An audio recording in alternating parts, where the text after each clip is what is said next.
जिस प्रकार से कांग्रेस के घपले और घोटाले इस प्रदेश के अंदर उन्होंने किए, वो उत्तराखंड की जनता भली प्रकार जानती है। और उत्तराखंड राज्य को जिस प्रकार से लूटने का काम कांग्रेस के द्वारा किया गया, उसको लेकर के लगातार हम 2012-14 की बात करें, 2019 की बात करें, 2017 की बात करें, 2022 की बात करें, लगातार 4 चुनाव कांग्रेस बुरी तरह से उत्तराखंड में हारी है। और आगे भी इसी प्रकार से 2024 में प्रचंड जीत भारतीय जनता पार्टी को 75% मतदान के मतों के साथ मिलने वाली है, यह हमें विश्वास है। और कांग्रेस के यहाँ सुपड़ा साफ होने वाला है और कांग्रेस मुक्त उत्तराखंड भी होने वाला है।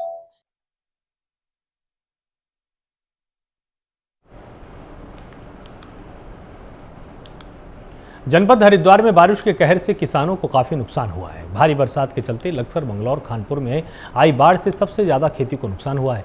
गन्ने की फसल से लेकर पशुओं का चारा भी बाढ़ की चपेट में आ गया है। बाढ़ग्रस्त क्षेत्रों का जायजा लेने मुख्यमंत्री पुष्कर सिंह धामी भी पहुंचे, जहां फसलों के नुकसान के आकलन के लिए कैबिनेट मंत्री गणेश जोशी और गन्ना मंत्री सौरभ बहुगुणा ने भी मंगलौर, लक्सर, खानपुर क्षेत्रों का निरीक्षण किया। जनपद हरिद्वार में बाढ़ क्षेत्रों का निरीक्षण करने के लिए पूर्व मुख्यमंत्री हरीश रावत ने मंगलौर क्षेत्र के गांवों में जाकर किसानों की फसलों का जायजा लिया और बाढ़ के चलते बर्बाद हुई फसलों का जायजा लेने के लिए कांग्रेस समर्थकों के साथ हरीश रावत ने खेतों में जाकर बरसात में बर्बाद हुई फसलों का निरीक्षण किया।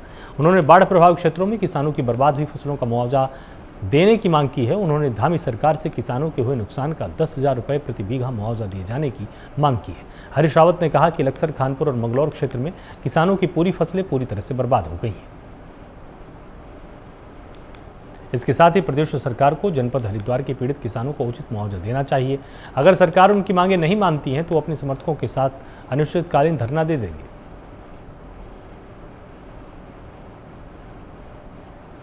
और बुरी स्थिति हो ही नहीं सकती है। और अभी तो कोई पैसा नहीं दिया गया, कोई ठीक से सर्वे करके किसानों को आश्वासन नहीं दिया गया। अब तो पीने के पानी का संकट भी पैदा हो रहा है, चारे का संकट पैदा हो गया है, बीमारी का संकट पैदा हो गया है। एक गाय उदलहेड़ी की जो है बीमार पड़ी हुई है, कुछ दिनों बाद लोग बीमार पड़ने लगेंगे। इन खेतों से बदबू आ रही है, गन्ना सड़ने लग गया है। गन्ना गया, चरी गई, धान गया, उड़द गई। और अब ये जो पॉपुलर के पेड़ हैं ये भी एक हवा के मोहताज हैं, जिनमें इतना पानी भरा हुआ है।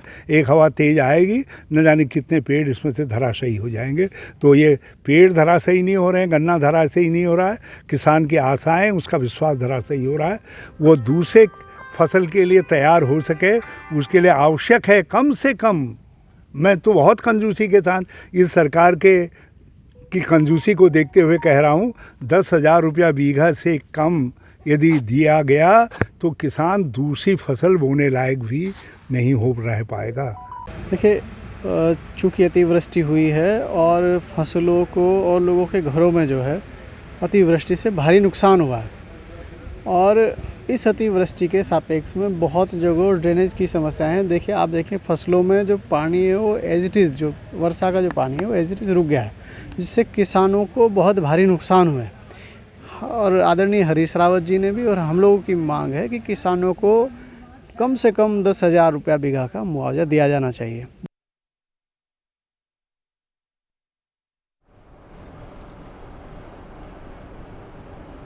खबर उत्तरकाशी से है, जहां जिलाधिकारी अभिषेक रुहेला ने क्षेत्रीय विधायक दुर्गेश लाल के साथ हिमाचल प्रदेश से सटे आराकोट बंगाड़ क्षेत्र का भ्रमण किया है।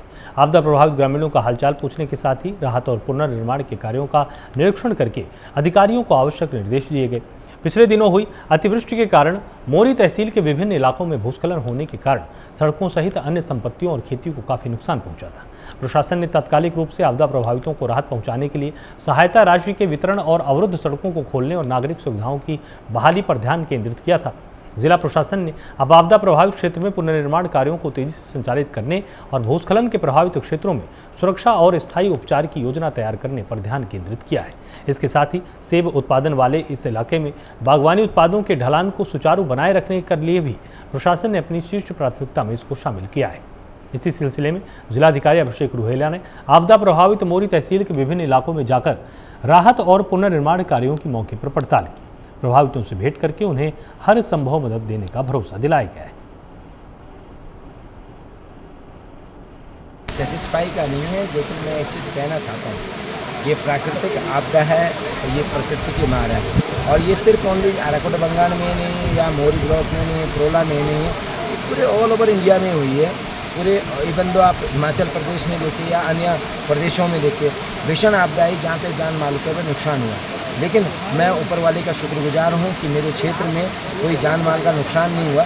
लेकिन एक चीज़ कहना चाहता हूँ कि मेरा क्षेत्र पूरा जो है काश्तकारी क्षेत्र है। पूरी पुरोला विधानसभा यहाँ पे बागवानी क्षेत्र है, कृषक है, किसान है, यहाँ पे नकदी फसलें हैं और साथ साथ जो है अगर आप पुरोला की बात देखें तो पुरोला में जो है लाल चावल की अधिक मात्रा में भूमि होती है। लेकिन यहाँ पे जो सड़कों का खास करके अराकोट बंगाल में 2-3-4 पॉइंट है जो बहुत डेंजरस है, उसके लिए जो समस्याएं आए दिन आ रही, क्योंकि 2019 में जो भीषण आपदा आई थी उसकी वजह से पूरा क्षेत्र का जो है एक नक्शा ही चेंज हो गया। जबकि अराकोट बंगाल अपने आप में एक बहुत बड़ा संपन्न क्षेत्र था, लेकिन आज के डेट में पूरे क्षेत्र में एक बहुत बड़ी त्राहिमाम आपदा ने जो है पूरा लोगों का जनजीवन अस्त व्यस्त कर दिया। लेकिन मैं कहता हूँ आज हमारे जिले के जिलाधिकारी महोदय यहाँ पे आए हैं और पूरे जितने भी विभाग हैं वो सारे मेरे साथ हैं। मैंने निरीक्षण किया है और आने वाले समय में मैं जो भी यहाँ पे नुकसान हुआ उसकी भरपाई के लिए मैं जितनी भी उन लोगों को अधिक से अधिक मुआवजा की राशि दी जाए, यहाँ पे सड़कें सुचारू की जाए। जो दिनेशपुर सड़क न बनने से नाराज स्थानीय लोगों ने सड़क पर बने गड्ढे पर मछली मारने वाला जाल डालकर क्षेत्र विधायक और चेयरमैन का विरोध जताया है। साथ ही कई सालों से दिनेशपुर सुंदर मार्ग, जिसकी लंबाई तकरीबन 1.25 किलोमीटर है, उस पर कोई भी निर्माण का काम नहीं हुआ। इससे मार्ग में इतने बड़े बड़े गड्ढे हो गए हैं कि ऐसा लगता सड़क नहीं तालाब है। वहीं बारिश के चलते इन गड्ढों में इतना पानी भर जाता है कि सड़क पूरी तरह से तालाब की तरह नजर आती है।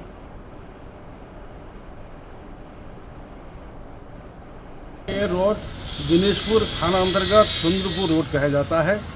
यहाँ भी करीब 7-8 साल से ऐसे ही हो रहा है कि आश्वासन दिया जा रहा है। इस रोड का हालत इतना गंभीर है कि बच्चे स्कूल जाना छोड़ दिया और लोग अपना पैंट पहन के, कपड़ा पहन के नहीं जा सकता है, अंगूठा पहन के भागना पड़ता है कि हमें कब रोड तक पहुँचे।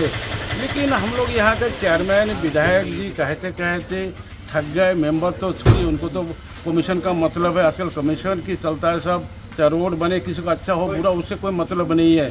तो मैं यही कहना चाहता हूँ अपनी जनता की तरफ से, भाइयों की तरफ से कि हमारे जो परेशानियाँ चल रहा है फिलहाल, इस पर दुख सुनने के लिए कोई हमारे पास है ही नहीं क्या? हम भारतवासी है नहीं क्या?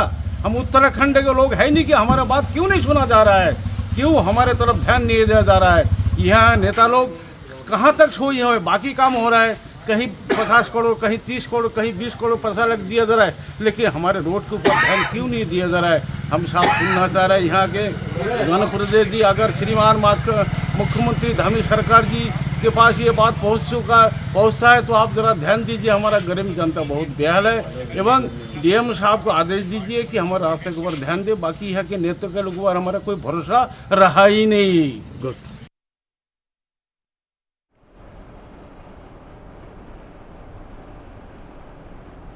खबर रुड़की से, जहां एक निजी होटल में व्यापारियों ने इकट्ठा होकर पूर्व मेयर गौरव गोयल पर यूजर्स चार्ज को लेकर आरोप लगा दिया है। इस दौरान उन्होंने सभी व्यापारियों पर एक समान यूजर्स चार्ज लगाकर परेशान करने का आरोप लगाया है। बता दें कि इस दौरान प्रेस कॉन्फ्रेंस के दौरान नगर के भाजपा पार्षद और व्यापारियों ने हिस्सा लिया। वहीं व्यापारियों ने कहा कि जब सरकार अलग अलग टैक्स न देकर एक ही टैक्स देने की बात कहती है तो यूजर चार्ज किस बात के लिए लागू किया गया है। वहीं उन्होंने चेतावनी दी है कि अगर इसके बाद भी यूजर चार्ज को समाप्त नहीं किया गया तो वो जल्द ही बड़ा आंदोलन करेंगे।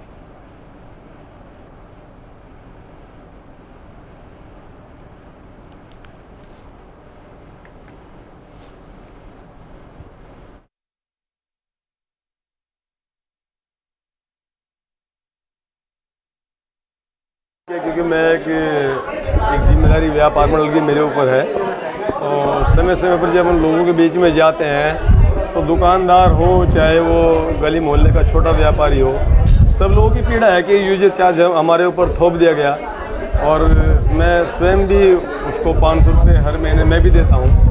तो हम लोग कहीं ना कहीं अपने आप को ठगा सा महसूस कर रहे थे, क्योंकि जब हमारी सरकारें जीएसटी को भी सब एक बार ये मतलब चाहते हैं कि भाई एक ही टैक्स हो। तो हमने कई बार मेयर साहब से भी ये बात रखी, अधिकारियों से मैंने बात रखी, तो उन्होंने कहा भाई ये तो सभी जगह देना पड़ेगा, जबकि देहरादून में पता चला कि नहीं दिया जाता।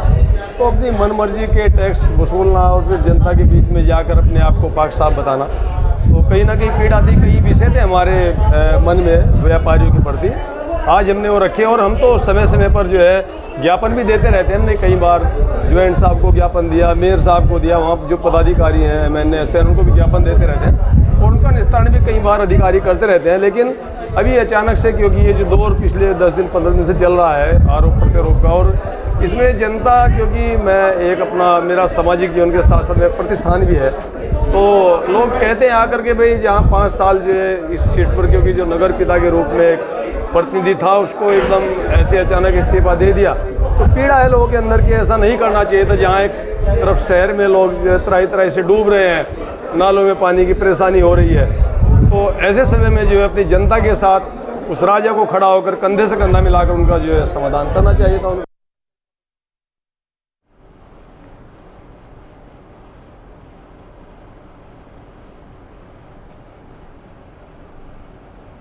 खबर रुड़की से है, जहां इब्राहिमपुर गांव में गुरुवार को पीडब्ल्यूडी से रिटायर्ड एक बुजुर्ग ने संदिग्ध परिस्थितियों में लाइसेंसी बंदूक से खुद को गोली मारकर आत्महत्या कर ली। इसके बाद इलाके में हड़कंप मच गया। बताया जा रहा है कि पीडब्ल्यूडी के कैशियर पद से रिटायर 82 वर्षीय बुजुर्ग व्यक्ति राम कुमार पुत्र रथु सिंह ने आज सुबह संदिग्ध परिस्थितियों में खुद को गोली मार ली। इससे मौके पर ही उसकी मौत हो गई। वहीं सूचना मिलने पर पुलिस मौके पर पहुंची और शव को पोस्टमार्टम के लिए जांच में जुटी हुई है।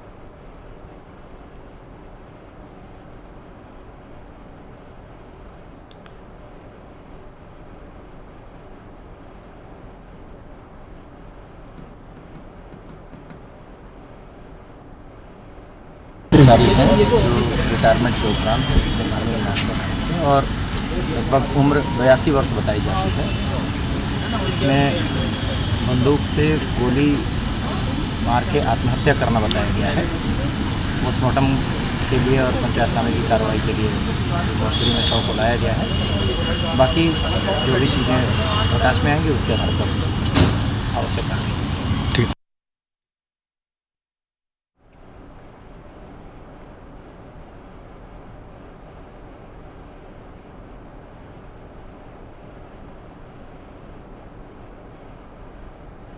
खबर कोटद्वार से, जहां कोल्हू नदी में एक व्यक्ति नदी पार करते समय बह गया और सूचना पर पहुंची एसडीआरएफ और कोटद्वार पुलिस ने व्यक्ति के शव को रेस्क्यू करके नदी से बरामद किया है।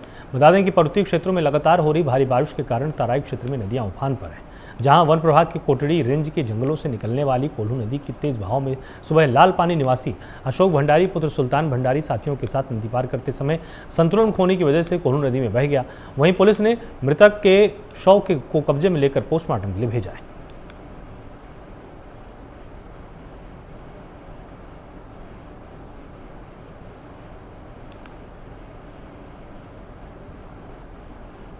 खबर दोईवाला से, जहां लच्छीवाला में उत्तराखंड परिवहन निगम की बस में अचानक आग लग गई। और बता दें कि इंजन के पास रखे कपड़े में अचानक आग लग ली थी और बस से धुआं उठता हुआ देखकर यात्रियों में अफरा तफरी का माहौल बन गया।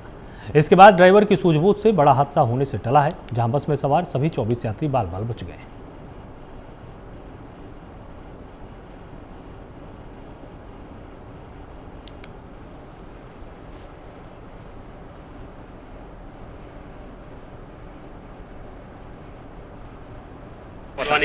अचानक ही आग लगी, पता ही नहीं चला कि फिर ये कहने लगी गाड़ी में आग लगी, भागो करके फिर वही उतना ही कार दिया सब। इतनी देर में तो नहीं मर गई। कितने लोग थे गाड़ी में? गाड़ी में करीब होंगे 20। आप लोग कहाँ जा रहे थे? कहाँ से जा रहे थे? अलग अलग जा रहे थे, कोई काशीपुर, कोई हल्द्वानी, कोई मतलब ये ठीक है, मतलब लाल क्या है बोनट के नीचे जहाँ लीवर होता है ना, वहाँ नीचे कपड़ा रह गया होगा, तो उसमें आग लगी, उसमें सिलेंसर में लग कर। अच्छा, गर्म हो गए। तो कोई नुकसान? कोई नुकसान नहीं है। तो कितने लोग थे? सब सुरक्षित है? सब सुरक्षित है जी।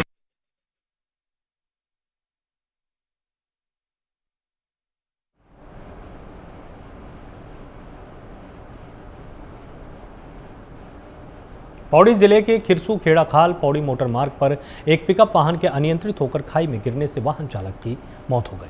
दूसरा गंभीर रूप से इसमें घायल हुआ है। बताया जा रहा है कि वाहन में 2 लोग सवार थे और जानकारी के मुताबिक देर रात वाहन अनियंत्रित होकर खाई में जाकर गिरा, लेकिन रात होने के कारण घटना की सूचना नहीं मिल पाई। सुबह घटना की जानकारी मिलने पर पुलिस ने मौके पर रेस्क्यू करके ऑपरेशन चलाया है। और वहीं चौकी प्रभारी दीपक पवार ने बताया कि हादसे में वाहन बुरी तरह से क्षतिग्रस्त हो गया था, जहां पुलिस ने वाहन को काटकर घायलों का रेस्क्यू करके बाहर निकाला। इसके बाद पुलिस ने घायलों को एम्बुलेंस की मदद से जिला अस्पताल पहुंचाया। वाहन के खाई में गिरने से चालक की मौत हुई।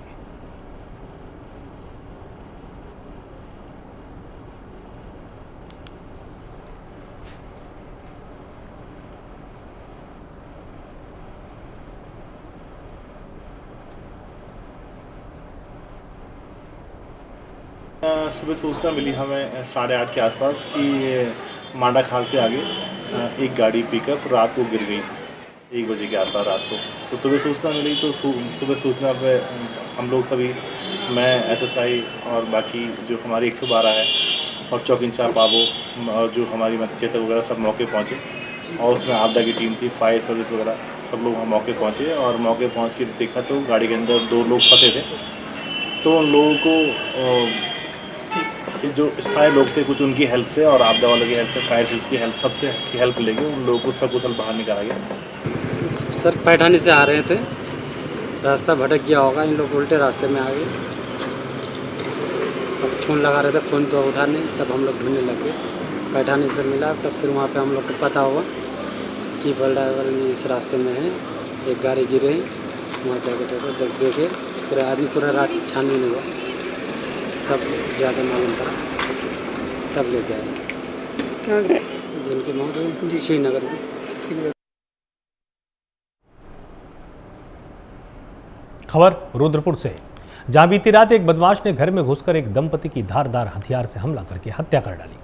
इस दौरान आरोपी ने एक महिला को भी बुरी तरह से घायल किया। और बता दें कि सिडकुल की एक फैक्ट्री में काम करने वाले संजय यादव और उसकी पत्नी सोनाली घर पर सो रहे थे, जहां एक व्यक्ति घर में घुसा और उसने धारदार हथियार से संजय यादव पर हमला बोल दिया। इस दौरान अपने पति को बचाने आई महिला पर भी आरोपी ने हमला कर दिया, जिसके बाद घायल महिला को इलाज के लिए अस्पताल में भर्ती कराया गया। वहीं शव को पोस्टमार्टम के लिए भेजकर पुलिस आरोपी की तलाश कर रही है। बदमाश ने घर में घुसकर दंपति पर हमला किया है। जी, ट्रांजिट कैंप थाना क्षेत्र में रात को अराउंड 3 बजे यहीं आसपास के लोगों द्वारा सूचना मिली कि बहुत चीख पुकार की आवाज़ आई और एक लड़के ने धराधर हथियार से हमला कर दिया। तो तत्काल जो है नाइट ऑफिसर कविंदर शर्मा ने रिस्पॉन्ड किया, इमीडिएटली यहाँ पे विथिन 10 मिनट्स पहुँच गया था। तो तब इसने देखा कि भाई 1-2-3 कमरे बने हुए हैं यहाँ पे ट्रांजिट कैंप क्षेत्र में। तो एक कमरे में दादी और पोता सो रहा था, दूसरे कमरे में ये संजय और उसका छोटी लड़की सो रही थी और तीसरे कमरे में उसके लड़की मतलब उसकी वाइफ सोनाली सो रही थी। तो ये जो अटैकर है उसने पहले तो हस्बैंड जो संजय को उसके धराधर हथियार से गला रेत दिया है और उस पर ज़्यादा आवाज़ नहीं आई। फिर जब वो माँ पे हमला करने लग गया तो तब आवाज़ चीख पुकार आई, तो नानी और बेटा दोनों साथ में आ गए और थोड़ा सा उसको रोकने की कोशिश करा। तब तक उसने बहुत हमला कर दिया था, गले पे, फेस पे, हर जगह पे, और जो है नानी पे भी एक चोट मारा, जबकि वो मतलब घातक नहीं है। खबर बड़कोट से है, जहां यमुना घाटी के नौगांव ब्लॉक के अंतर्गत थली क्षेत्र में आने वाले 4 गांवों को जोड़ने वाला बिन गदेरा पैदल पुलिया कमल नदी के बहाव में बह जाने के बाद ग्रामीणों को अब अपनी आवाजाही कमल नदी में ही हाथ पकड़कर करनी पड़ती है। कुछ दिनों पहले पोरोला क्षेत्र में बादल फटने से कमल नदी पर बना हुआ गदेरा पुल नदी के तेज बहाव में बह गया था, जिसके बाद ग्रामीणों को नदी को पार करने के लिए अपनी ज़रूरतों के सामान के साथ ऐसे ही पहुँचना पड़ता है।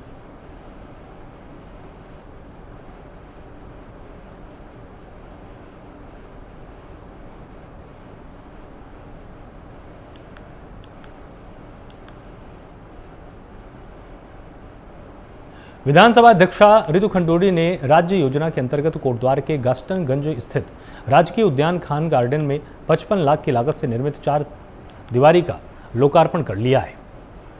इसके बाद विधानसभा अध्यक्षा ने राजकीय उद्यान खान गार्डन में वृक्षारोपण भी किया और गार्डन में शतायु मातृ वृक्ष और वर्ष 1906 में रोपित लिंची के वृक्ष का निरीक्षण किया है।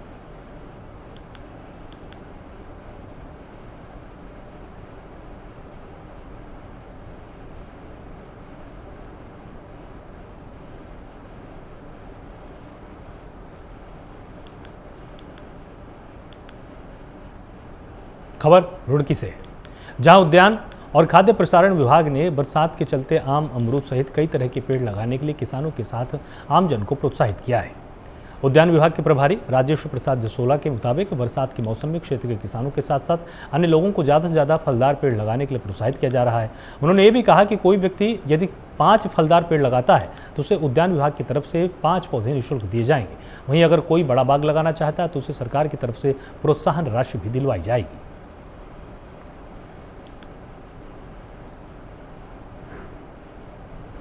उत्तराखंड प्राइम में फिलहाल इतना ही। आप लगातार जुड़े रहिए प्राइम न्यूज़ के साथ। नमस्कार।